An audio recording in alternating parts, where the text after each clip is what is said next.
皆さんごきげんよう、上川薫です。今回取り上げる話題は、中国で行われる北京オリンピック。この北京オリンピックに対しての賛否についての一つ面白い話をしようと思います。というのは、この北京オリンピックに対しては今、欧米を中心にして外交的ボイコットをしようじゃないかといった動きなどが広がっています。しかし一方において日本では、いやいやそもそも時期をもっともっと見ようという話をして態度を表明してはいません。ですから日本はさあどうするんだといったところが一つ注目されるポイントとなっています。そうしたわけでテレビ番組でこの話題を取り扱う時にもコメンテーターと呼ばれるような人たちがそれぞれ私はこう思いますよという発言をするわけですが、その発言というのは結構無理が起こっているなと私は思っています。その代表格として今回取り上げるのはまず橋本徹氏と三浦瑠麗氏、そして古市憲寿氏を取り上げようと思います。この3名の方々はそれぞれ北京オリンピックについては基本的には外交的ボイコットするべきではない論として論陣を張っているわけですが、どうもそれぞれの人の発言を見ていくと私はどうにも納得できるものではないので、皆さんにどのような点が納得できないかそのあたりについて解説を行っていこうと思います。ではそれぞれ一体どのような発言をしているか見ていきましょ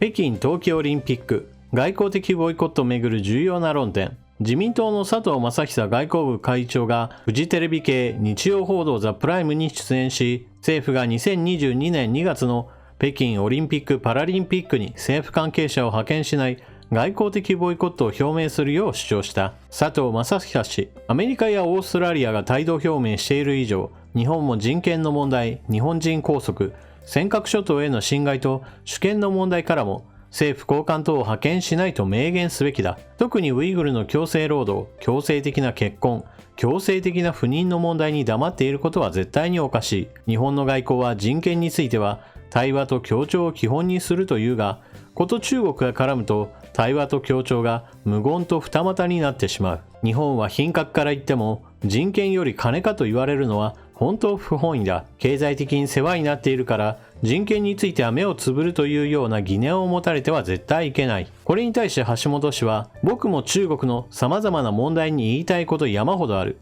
ただ外交的ボイコットと佐藤さんは言うが、オリンピックが終わった後の外交はどうするのか、全部やめる、断交なのか、それともこの冬季オリンピック期間だけなのか。しかもオリンピック外交なんて儀礼的なもので実質的な意味はない。顔を合わせて酒でも飲むか乾杯かぐらいの話だ。オリンピック期間だけ儀礼的な外交を止めて、オリンピックが終わった後も外交をやめるのか。佐藤氏は外交をやめるなんて言っていない。当然日中間には大きな懸案事項がある。私の出身の福島で言えば、福島のあるいは東北地方の農産品の輸出規制の問題もある。外交課題はあり、外交交渉をやらないといけない。次は日本の外務大臣が中国に行く番だからそれはやるべきだ。佐藤議員のこの最後の外務大臣が中国に行く番というのは、中国と日本がお互い外務大臣が行き来しているその順番についての話です。橋本氏はこれに対し、では冬季オリンピック期間だけ外交をやめるのか。佐藤氏、冬季オリンピック前の今、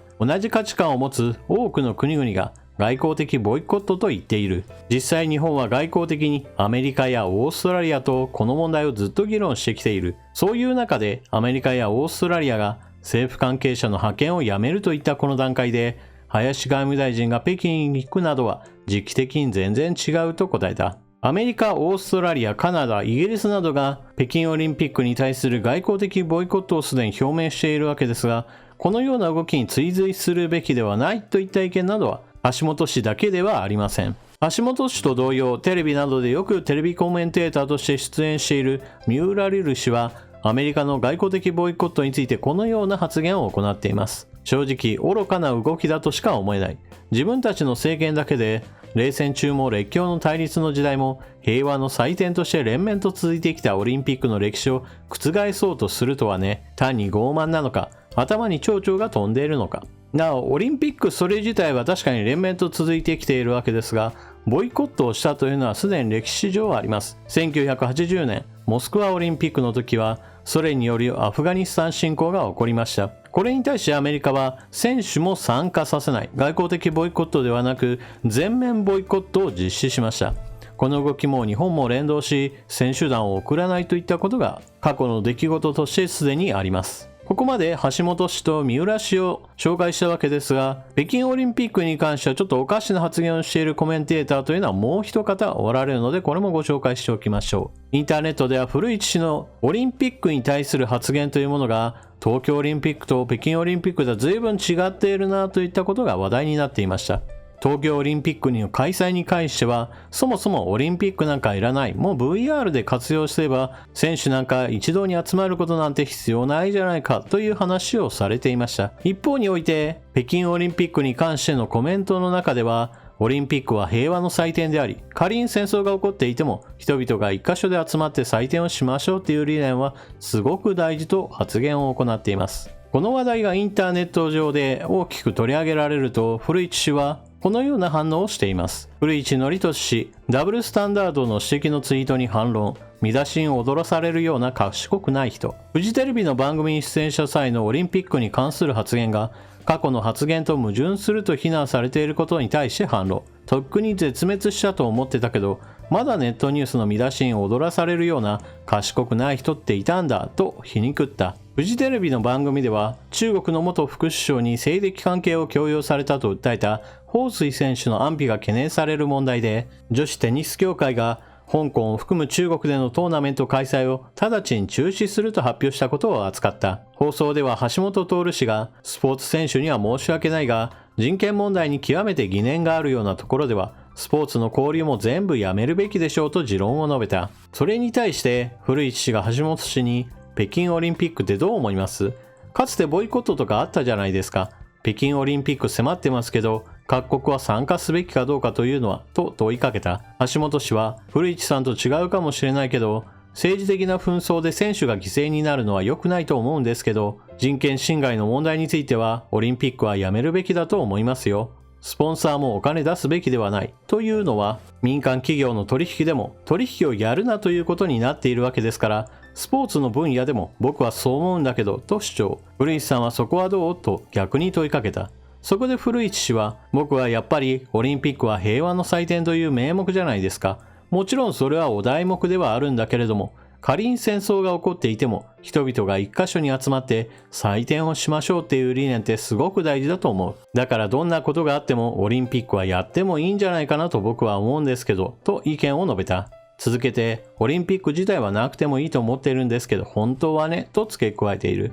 北京オリンピックの場合だと、一箇所に集まることが非常に大事だねという話をしていたわけですが、じゃあ、東京オリンピックの時に対してはどのような発言をしていたか、その詳細なども見ていきましょう。古市氏、東京オリンピック開催めぐり言及。そもそもオリンピックいらない。VR 活用を提言。フジテレビの番組に出演し、東京オリンピック・パラリンピックの開催をめぐり言及した。スタジオではオリンピック開催について様々な議論が行われる中、古市氏はそもそもオリンピックいらないのかなって思うと持論。続けて、世界中が集まって戦わなくても VR などが色々ある時代。だから各国がちゃんとした基準で試合をして記録を出して、後で合わせて測定すればいいと提案した。オリンピックのリモート化について、一生それでいいと語る古市氏は、コロナが収まってまた違う感染症が流行ることもあるだろうし、大規模なテロが起こるなど世界中から集まるといろいろなリスクがある。だったらリモートでいいとコメントした。まず最初に橋本氏についての指摘から行っておきましょ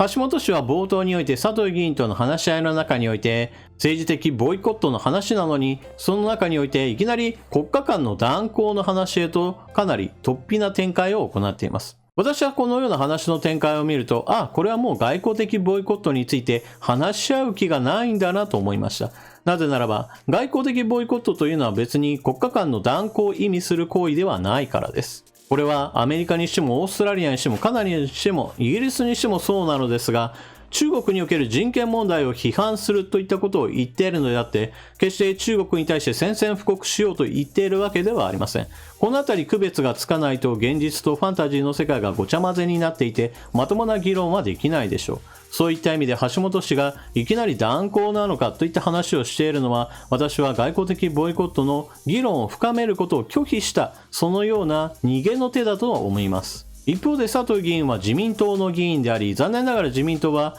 対中非難の決議すらできませんでした。ですから彼は残念ながら自民党内における実力者ではないというのも一つの事実として受け止めなければなりません。中国に対してはしっかりと非難をすべきだというそのような意見を持っている議員なのですが、自民党内には親中派の議員の方が勢力としては今は上回っていると考えた方が良いでしょう。それは岸田総理、茂木幹事長、そして林外務大臣、この3つの権力のトップとそして要職を占める人たちによってかなり頑強に親中政権が形作られているからです。一方で三浦瑠麗氏の場合だと外交的ボイコットなんかしても実質的な害を中国に与えられるわけではないんだから、こんなことをやっても全くの意味がないというふうなことを以前言っていました。しかしこの評論に関しても私は反対で、確かに経済的な打撃などは今回の政治的ボイコットなどをしても与えられるものではありません。政治的なボイコットというのは基本的には批判していますよということをより大きく声を大にするためのものであって、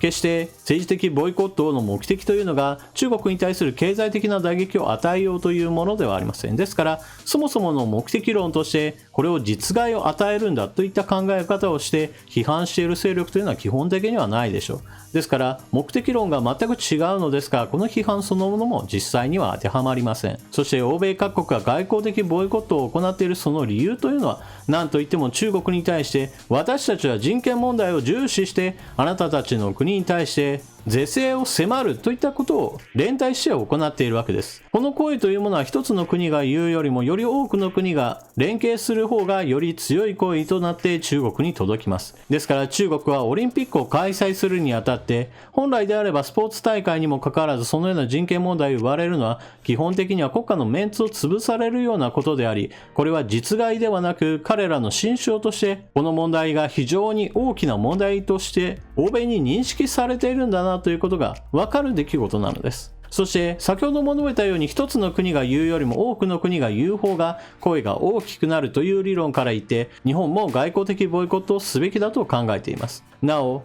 外交的ボイコットをするからといって断行する必要はありません。これは橋本氏が言っているようないきなり外交的ボイコットイコール断行などというのはこれは全くのありえない話です。そして3人目に紹介した古市氏の場合だと東京オリンピックの場合だとみんなが一箇所に集まってそこで大会やるなんてもうそもそもバカらしいよね、今の時代だったらもっと別の方法があるじゃないかなんていう話をしていました。その一例として VR などを活用する話などをしていました。彼の場合だと東京オリンピックと北京オリンピックで一つ共通しているのはオリンピックなんてそもそもあまり興味ないしやらなくてもいいんじゃないぐらいな感じは一応意見としては統一されています。ところが北京オリンピックに対してはやたらと高評価だなと思えるのは集まった方がいいと北京オリンピックに対しては言っていて、一方において東京オリンピックの時はもう集まらないでもオリンピックなんかできるじゃないかといった具合にしてその持論の根本が全く異なっていることが明らかになっています。このような指摘に対して古市氏はなんかネットニュースのタイトルに釣られた人たちがたくさんいるなと言っているわけですが、話の中身を見てみれば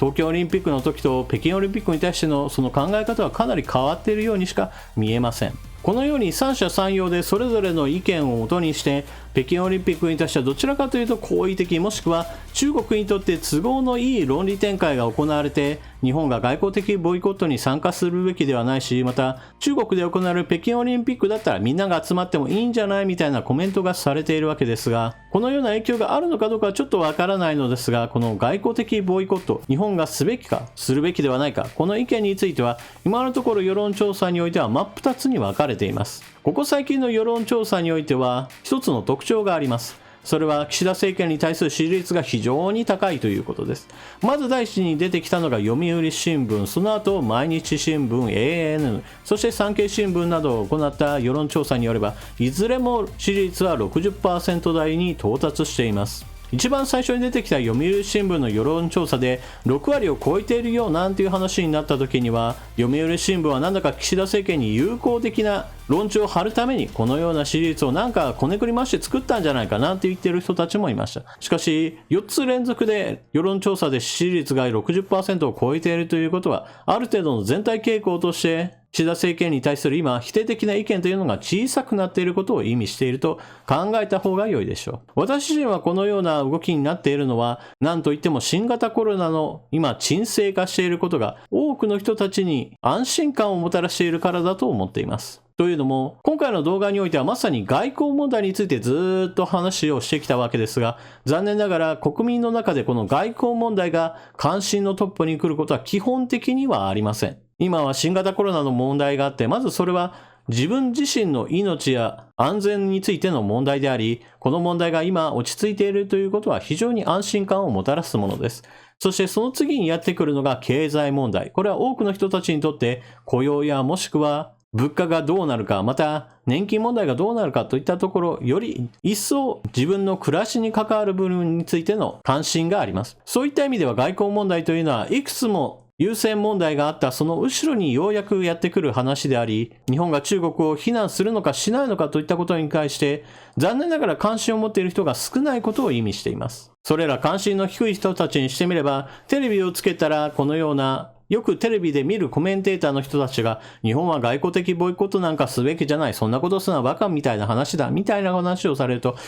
なるほど、そういうことなのか、というふうに、あっさりと受け入れる人たちも多いんじゃないかなと私は思っています。残念ながら日本政府が中国に対して強く出ることに関しては、政府自身も非常に弱腰ですが、同様にして日本のテレビ界にも中国に対して強く出ることにものすごく腰が引けた人たちというのもたくさんいて、そのような人たちにとって都合のいいテレビコメンテーターといったものも用意されているように私には思います。皆さんは今回の話を聞かれてどのようなことを思われたでしょうか。ぜひともコメントしていってください。それでは動画を最後までご視聴いただきありがとうございました。チャンネル登録していない方はぜひともチャンネル登録を、そして動画を見終わったら評価ボタンのクリックもよろしくお願いします。それでは次の動画でまとめにかかりましょう。またね。